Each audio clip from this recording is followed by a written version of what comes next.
In our previous tutorial, we saw how we could adjust the gain of an amplifier even when the S12 of the transistor at the heart of it was not negligible. We saw how this could be achieved by using operating gain circles. Operating gain circles would give us the locus of the output terminations, which would then allow us to achieve a specific gain, provided that once a termination was selected and presented at the output of the transistor, then the input of the transistor was conjugately matched.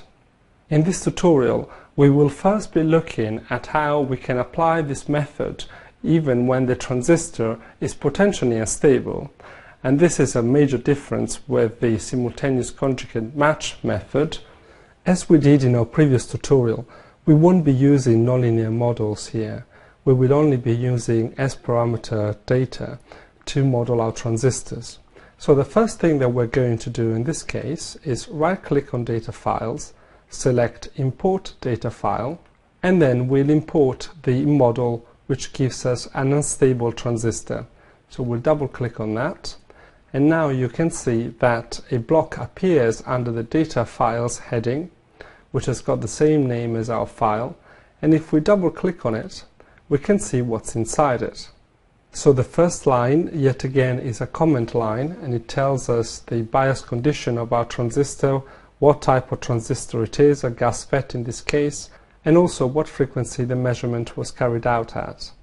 The next line starts with a hash, which indicates that it is used to specify the parameters of the data in the file, and it tells us that the frequency for each set of S parameters will be in gigahertz, that we will be looking at S parameters in magnitude and angle, and that the normalizing impedance is 50 ohms. So you can see that we've only got one set of S parameters at one specific frequency of 8 gigahertz. So what we need to do next is go to Product Options and set the frequency to the correct frequency, which is 8 gigahertz, select single point and then apply. Then click OK. Now, I have already told you that the transistor is unstable, and we're going through this example to show the differences when using operating gain circles in the stable and unstable case, but let's verify just that. So let's go to Circuit Schematics and open a new schematic, and we'll call it Operating Gain Match, and then we need to put the model of our transistor in our schematic, and we do this as we did before by clicking on the sub-circuit icon on the menu up here, and then we have a list of the available sub-circuits. Of course, we've only imported one file, and this is the one that I've shown you just now. So we double-click on this and place it on the schematic like so. Now we need to add two measurement ports at the input and output. So we press Ctrl P and insert one port at the input, and again Ctrl P and insert one port at the output. Now we can go to Graphs and select New Graph, and it'll be a rectangular graph, and we'll name it Stability Factors. Then we right-click on this graph, go on to add a new measurement, and then the measurements will be under the Stability section, and we want mu1 from the schematic where we've dropped the model of our transistor, and then click on Apply, and then mu2 just from the same schematic, and then click on OK. And simulate. Now you can see that in this case at 8 gigahertz, which is the frequency for which we have our S parameters, both mu1 and mu2 are less than 1, which tells us that the transistor is potentially unstable. When using operating power gain circles, we can actually match a transistor even if it is unstable and achieve good results. Of course, the fact that our transistor is potentially unstable means that there are some terminations that, when presented at the input or output of the transistor, may make the transistor unstable. But it also means that there are a number of terminations which will not create any trouble at all. So how do we go about this? Well, the first thing that we'll do, yet again, is go to Graphs, select New Graph, it'll be a tabular graph, and again we'll call it Gains. And then we right-click on this canvas, add a new measurement, and we will first go for Port Parameters, S Parameters, and we'll get the S21. so the basic gain of the transistor in its present state. Again, we'll select magnitude and dB. Click on apply, and then the other thing that we want to see is the maximum achievable gain. Now if we go on to gain, last time we selected GMax, but GMax is the gain that we get when we have the possibility of doing a simultaneous conjugate match. In this case, the transistor is unstable, so the terminations that we need for simultaneous conjugate match, GM1 and GM2, will not be available for us from the simulator, as we've seen in previous tutorials. However, there is another measure that we can use, and that is MSG. The maximum stable gain, MSG, is the gain that we could achieve if we stabilize the transistor in a very borderline way. So if we just about got mu1 and mu2 to be above 1, and then we applied simultaneous conjugate match.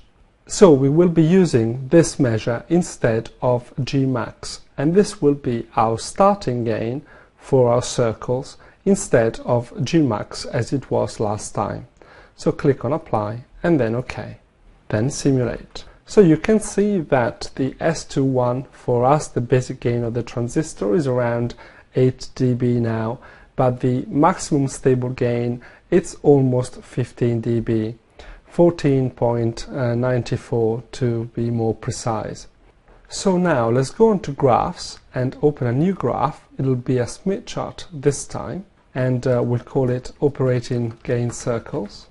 And then we right click on the chart and go on to add a new measurement. Under the linear heading, we'll select circles, and then remember that last time what we selected was GPCIR. But this measurement is only suitable when the transistor is unconditionally stable. When we have a value for GMax, which represents the maximum small signal gain that can be achieved when we use the GM1 and GM2 terminations at the input and the output respectively to achieve simultaneous conjugate match. However, since in this case our transistor is unstable, we shouldn't really use this one. We should use a different measurement to draw our operating gain circles, and that's GPCIR. Now in this case you can see that you are asked for a maximum value of the gain. When you had GPCIR, the maximum value of the gain was assumed to be GMax. In this case, the maximum value of the gain can be at the most equal to MSG, to the maximum stable gain. It can't be any higher than that. And we've seen that our maximum stable gain is about 14.94. So you cannot exceed this value because otherwise things won't work. Then again you've got the gain step, so you want to see circles which differ in gain by this amount specified here. So let's say that we'll go for 1 dB, and let's say that we plot 3 circles. Then click on apply and then OK. Now simulate. Let's move the legend away a little bit, and you can see that in this case the circles are not fully contained within the Smith chart. And the reason for that is that the transistor is not unconditionally stable. If the transistor was unconditionally stable, by the very definition of unconditional stability, any termination that you put at the output as well as the input port of the transistor will not make it go unstable. So all the terminations shown by the operating gain circles should all be safe if the transistor is unconditionally stable. But because in this case we don't have that, then some of the terminations shown by these circles will make the transistor potentially unstable.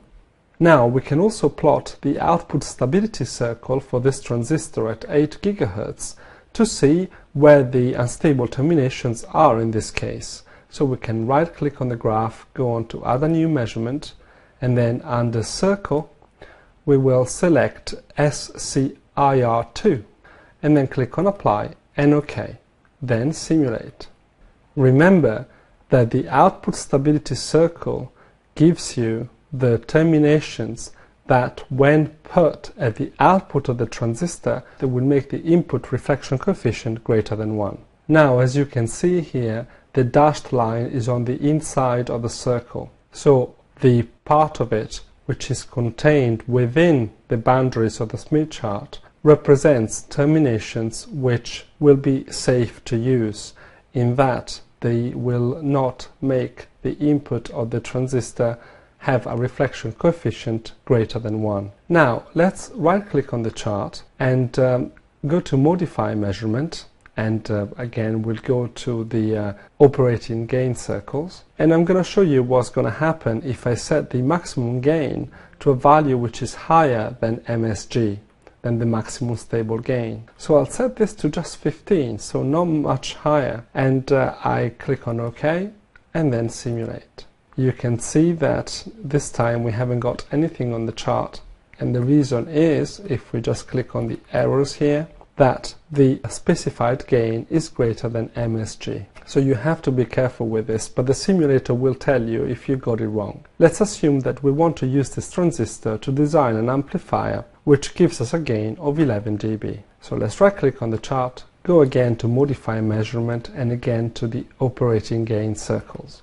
In this case, we can just say that the maximum gain that we want is 11 dB, and this way we plot just one circle. So we'll set the gain step to 0, the number of circles to just 1, because we just want to see the one relative to 11 dB, and then we click on OK. You can see that you don't even have to resimulate. You've got the circle on your chart already, and you can see that this is identified by the marker P1, which is relative to a gain of 11 dB, as we can see from the legend. Now we need to pick a termination along this operating gain circle. So we press Ctrl M and then place a marker on it, so we can select the termination that we want.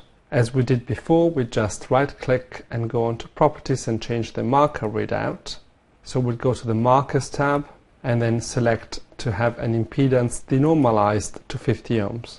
Click on Apply and then OK. So now we'll just find a point along the circle that we are interested in. So I've picked one which has got a real part of 57.5 and an imaginary part of about 43.7. Now, in the unstable case, when it comes to picking a point along an operating gain circle, you want to try and be as far away from the boundary between stability and instability marked by the output stability circle as possible. So the furthest away you are from that boundary, the safer you are. However, that is not to say that you may not get instability, because you will be stable at the frequency at which you're operating, but if some signal of a different frequency comes in, you may still incur in instability trouble. So this is the impedance that we want our transistor to see at the output in order for the gain of the transistor to be 11 dB. Of course, this is only the first step, as you know, as you then will have to conjugately match the input. So we'll be starting with a load of 50 ohm probably, as usual, and we have to transform that into this impedance here. Now, the first thing that we need to do if we want to use a transmission line matching, which we will be doing in resistance as well, is to have a constant gamma circle drawn on the Smith chart. To do this, the first thing we need to do is right click and then go on to Properties and change the readout to magnitude and angle and reflection coefficient. Click on Apply and then OK. So we get a reflection coefficient of around 0.38, and this corresponds to a VSWR equal to roughly 2.23. So now that we've calculated our VSWR from the magnitude of our reflection coefficient, we can right click on the chart, go on to Add a New Measurement. Again, we'll pick circles and VSWR circles. We've seen that these are pretty much equivalent to constant gamma circles, and we put 2.23 here, click on Apply and then OK, then simulate. And now we've got our circle on our chart which represents the constant gamma circle that goes through our target termination.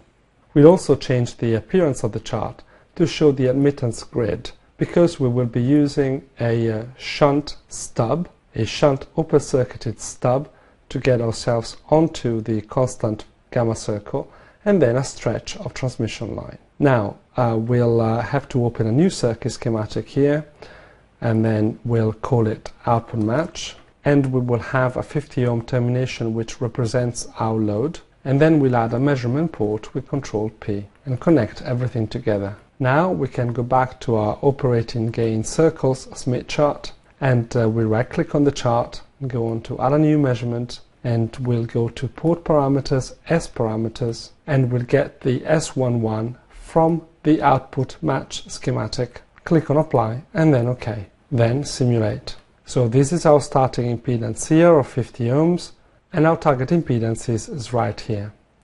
So now we'll put in an open circuited stub.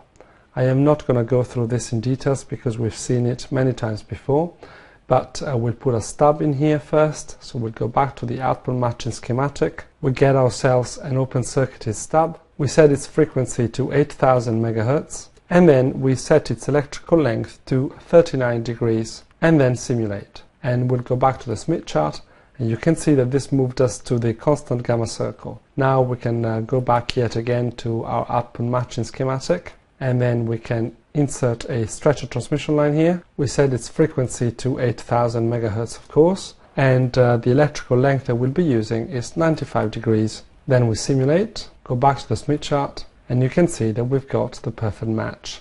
So now that our output matching network is ready, what we can do as we did before is replace the termination here with another port, and this will allow us to then use the sub-circuits techniques to drop this into our main amplifier schematic. So let's go back to the amplifier schematic here, make a little bit of space, click on the sub-circuit icon, and then select the output match sub-circuit, and then we'll just insert it right here.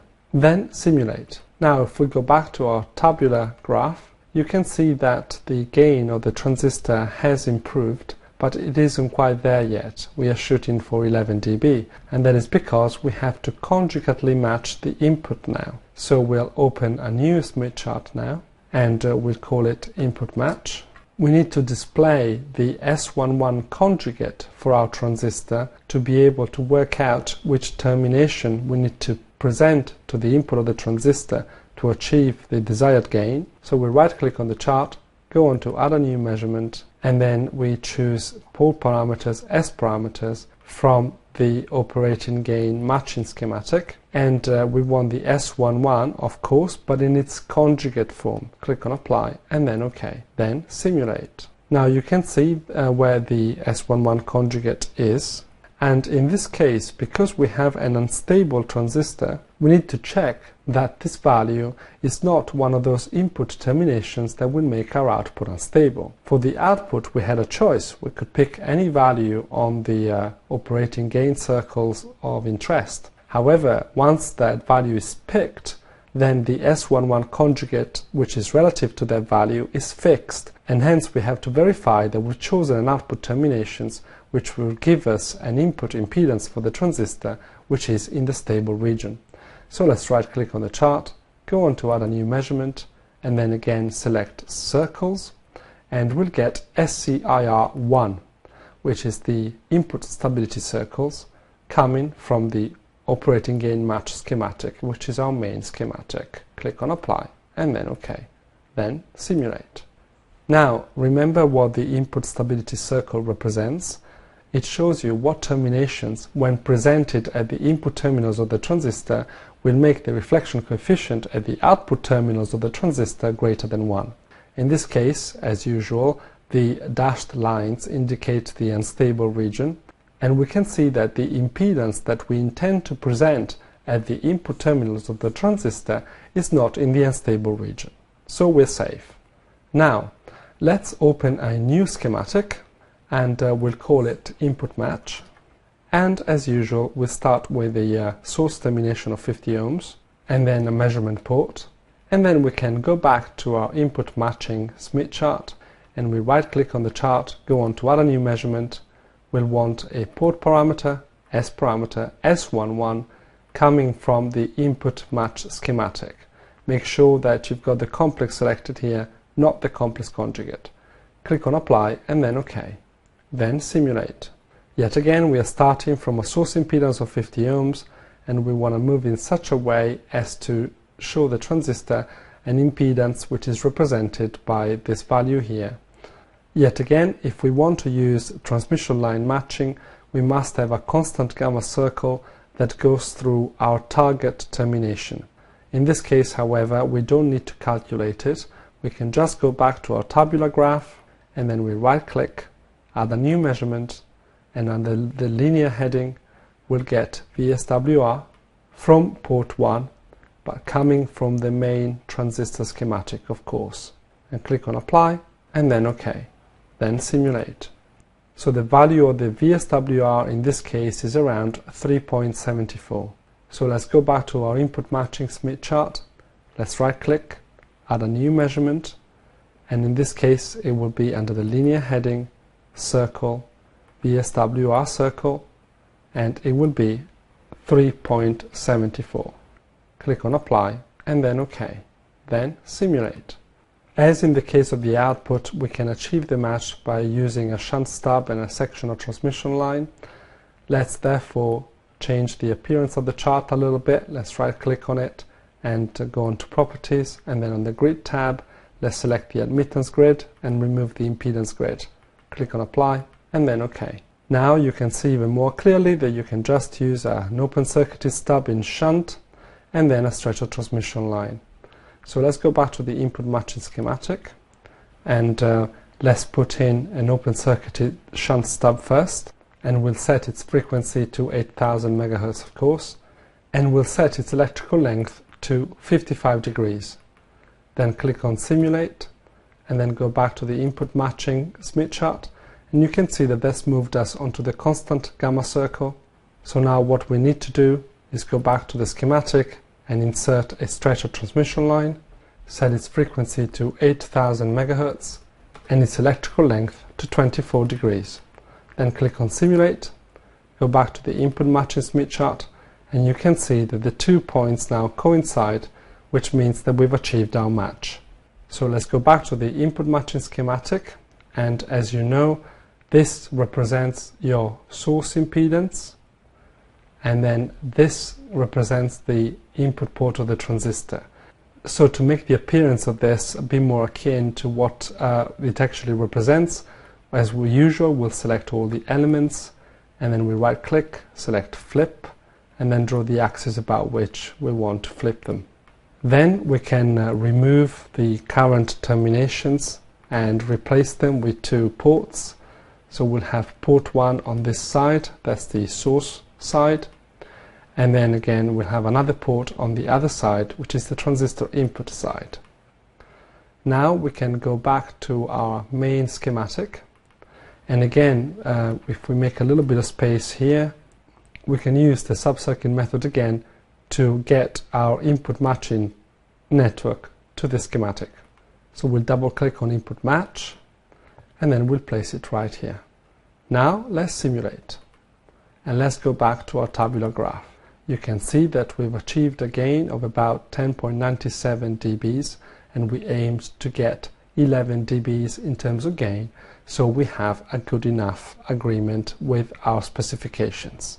You can also see that the VSWR at the input is relatively low, but we want to see what happens at the output as well, so we'll right click, go on to add a new measurement, under the linear heading select VSWR, and this time it'll be from port 2, then click on Apply and OK, then simulate. You can see that in this case the mismatch at the output is considerable. This goes to show how using the operating gain design approach can produce amplifiers with quite a mismatched output. And there are a host of problems that can be triggered by a high value of the VSWR. Also, by having such a high value of the reflection coefficient at the output, we may end up in a situation whereby when we are outside the frequency range for which we've designed, we may have instability, which could cause problems.